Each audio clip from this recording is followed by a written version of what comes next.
Kurani kur flet për Kur'anin apo Kur'ani kur e prezanton vetveten e tij, ne në këtë prezantim lexojmë dhe mësojmë udhëzimet e tij. Kuptojmë objektivat dhe qëllimet e Kur'anit famlart.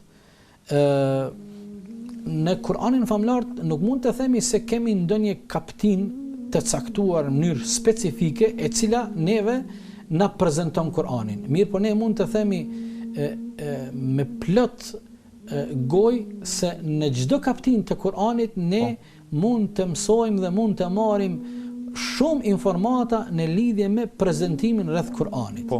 Edhe nuk mund të themi që mund të kemi ndonjë ajet specifik, mirë po kemi shumë ajete, qindra ajete të cilat në një formë apo në një formë tjetër na prezantojnë neve Kur'anin dhe na shpalosin neve thesart dhe specifikat dhe karakteristikat e Kur'anit.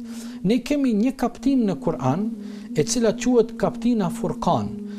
Furqan është edhe një prej sinonimeve dhe emrave të Kur'anit, që në gjuhën tonë do të thotë libri i cili e dallon të vërtetën prej të pavërtetës, të mirën prej të keqes. Ai dallimi i prerë, ajo çfarë e dallon në mënyrë të prerë, në mënyrë esenciale të vërtetën prej të pavërtetës. Prandaj edhe Allahu i Madhreshëm kur e hap kaptinën Furqan, krejt në fillim të kaptinës, Allahu i Madhreshëm thot për Kur'anin, domethënë kjo është një ajet që prezanton Kur'anin, Tabarakalladhi nazzala al-furqana ala 'abdihi liyakuna lil'alamin nadhira.